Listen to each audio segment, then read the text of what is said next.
Behind the glittering crowns and royal portraits lies a disturbing truth. Europe's royals often married within their own families, turning bloodlines into genetic traps. Cousins, uncles, even siblings wed to keep power intact, but the cost was catastrophic, producing deformities, mental illness, and dynastic collapse. At number 10 is Princess Victoria Melita, granddaughter of Queen Victoria, whose family tree was a case study in genetic Russian roulette. Queen Victoria was a carrier of hemophilia, and the disease did not spare her granddaughter's line. Victoria Melita's parents, Prince Alfred and Grand Duchess Maria Alexandrovna, were themselves products of politically motivated cousin marriages, tying her blood to the famously inbred Habsburgs. Her first marriage to her cousin, Grand Duke Ernst Ludwig of Hesse, ended in tragedy after their only daughter died young from meningitis. Grief and strained genetics tore the marriage apart. Her second union with Grand Duke Kirill Vladimirovich of Russia brought more children but more heartache, as the dreaded hemophilia gene reappeared. Watching her offspring suffer devastated her mental health, and she retreated from public life. By her death in 1936, Victoria Melita had witnessed the twilight of the old monarchies, her life a warning about treating bloodlines as political property. At number 9 stands Infanta Margarita Teresa, the Habsburg princess whose very existence symbolized Spain's genetic collapse. Born in 1651 to King Philip IV, who married his own niece Maria Anna, Margarita Teresa carried generations of concentrated Habsburg blood. Her family tree was so tangled that modern studies suggest her genetic diversity was closer to that of the child of siblings than distant cousins. She is remembered less for politics and more as the subject of Velázquez's paintings, her pale face and distinct Habsburg jaw forever preserved on canvas. Frail and sickly, she suffered constant fevers and infections that baffled court doctors. At 14 she married her uncle, Emperor Leopold I, continuing the dynasty's cycle of inbreeding. None of her children survived to adulthood, and she herself died at 21, a casualty of a family too entangled to survive. At number 8 is Grand Duchess Anastasia Nikolaevna, youngest daughter of Tsar Nicholas II. Though she did not have hemophilia, the disease haunted her family through her brother Alexei, whose condition shaped imperial politics and deepened reliance on mystics like Rasputin. Anastasia's ancestry included multiple cousin marriages, linking her to Britain, Germany, and Denmark, a final reminder of how Europe's royal houses were trapped by their own bloodlines just as revolution closed in. Anastasia Nikolaevna's genetic inheritance carried hidden dangers despite her healthy appearance. Court records show she battled chronic digestive issues, recurring infections, fatigue, and difficulties with focus, symptoms modern geneticists link to inbreeding. As World War I dragged on, the Romanov family's isolation deepened and Anastasia's health worsened. Anxiety attacks and depression gripped her teenage years, a psychological toll likely intensified by her family's genetic legacy. Her life ended in 1918 when Bolshevik revolutionaries executed the Romanovs in a basement in Ekaterinburg. She was only 17. Rumors of her survival persisted for decades, but DNA evidence has confirmed her death and highlighted the genetic similarity within the dynasty, a symbol of how royal breeding practices left them vulnerable to both disease and revolution. At number 7 is Queen Maria I of Portugal. Remembered as Maria the Mad, born in 1734, she was the product of generations of cousin marriages. Her father King José I wed his first cousin, while her mother descended from centuries of Spanish-Portuguese intermarriage. At 26, Maria married her uncle Pedro III, making their children genetically equivalent to those of half-siblings. Of 6 children, only 3 survived to adulthood, and even they suffered unexplained illnesses. By her 40s, grief and genetic predisposition combined to unravel her mental health. What began as melancholy became religious mania. She refused food for days, screamed about damnation, and suffered hallucinations of demons. Physicians tried bloodletting and cold baths to no avail. By 1792, Maria was declared mentally incompetent and spent her final 24 years in confinement, a living testament to the dangers of dynastic inbreeding. At number 6 stands Princess Charlotte Augusta of Wales, Britain's lost heir. Born in 1796, Charlotte embodied the future of the monarchy at a time of crisis. Her bloodline carried the Hanoverian legacy of mental illness and reproductive failure. Her great-grandfather George II married his first cousin, and her grandfather George III endured porphyria-induced madness so severe he ended his days restrained and incoherent. Charlotte's own parents were first cousins whose marriage collapsed shortly after her birth. She inherited their troubled genetics, suffering hormonal irregularities, anxiety, and depressive episodes. Her marriage to Prince Leopold in 1816 raised hopes for renewal, but her 1817 pregnancy turned disastrous, ending the Hanoverian dream of stability. Charlotte's death in childbirth sent Britain into mourning and left the monarchy without a direct heir, a national tragedy rooted partly in centuries of genetic miscalculation. Princess Charlotte Augusta's death in 1817 shocked Britain. After 50 hours of labor, she delivered a stillborn son showing signs of genetic abnormalities, then died shortly after. At just 21, her death created a succession crisis that paved the way for Queen Victoria's eventual reign and exposed the monarchy's genetic fragility. Number 5 takes us to Eleanor of Aquitaine's daughters, who became unwilling players in medieval Europe's genetic experiment.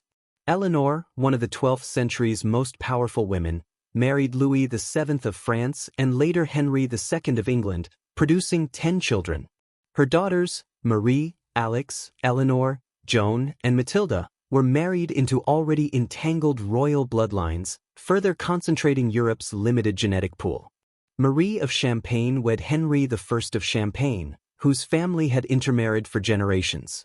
She battled depression, suffered multiple miscarriages, and lost most of her children in infancy.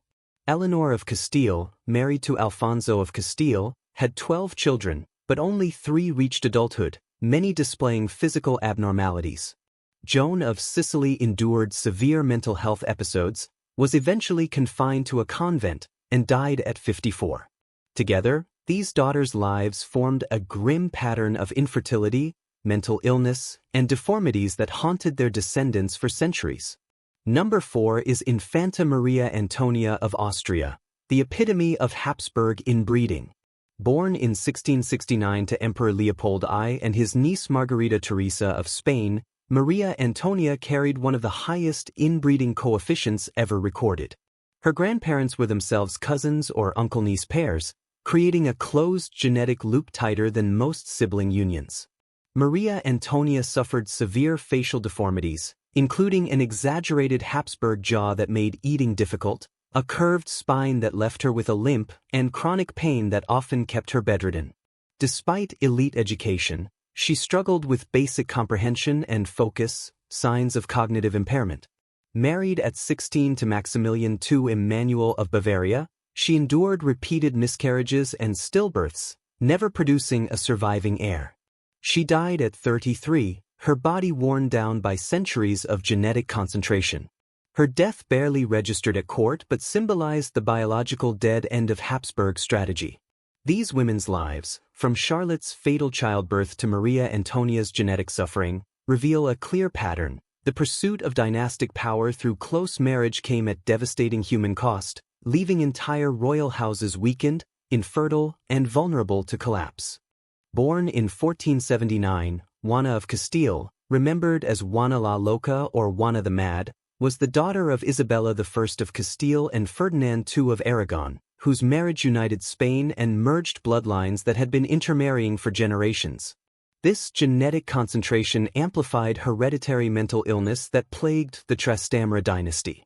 Juana's grandmother Isabella of Portugal battled severe depression, while other relatives were confined for madness.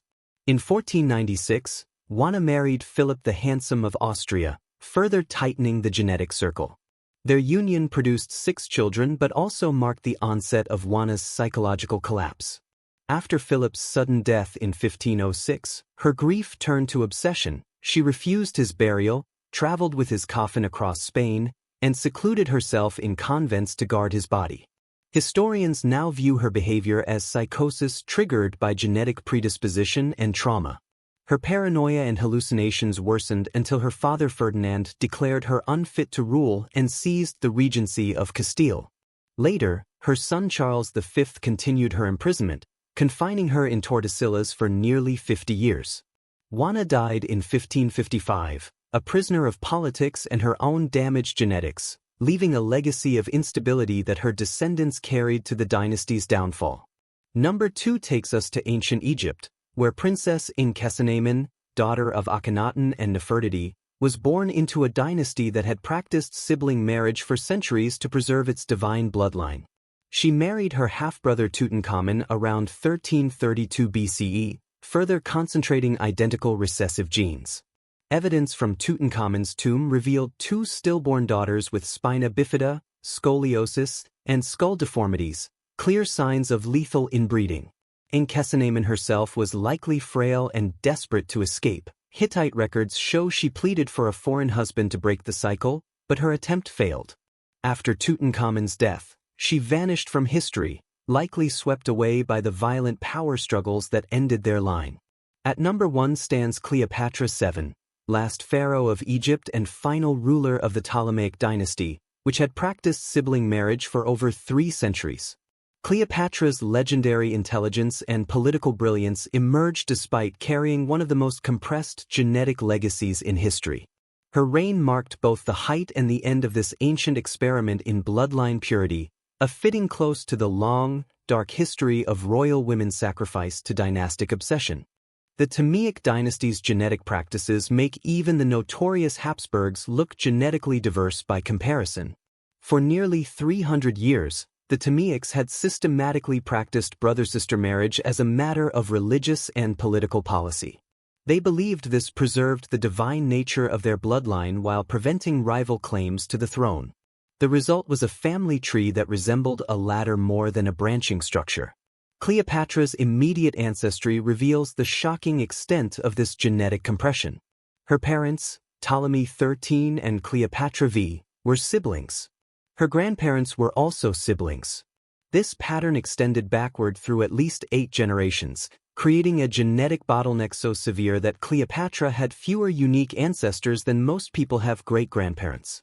Mathematical analysis of Cleopatra's pedigree reveals an inbreeding coefficient, a level of genetic concentration that modern geneticists consider incompatible with normal human development. To put this in perspective, children born to first cousins have a far lower genetic overlap, while Cleopatra's coefficient was nearly 6 times higher. Her genetic makeup was so compressed that she had less genetic diversity than individuals from the most isolated populations on Earth. Despite this genetic burden, Cleopatra became one of history's most formidable rulers. She spoke at least 9 languages, commanded vast naval fleets, and outmaneuvered some of Rome's greatest generals. Yet, contemporary accounts hint at the physical toll her genetic inheritance extracted.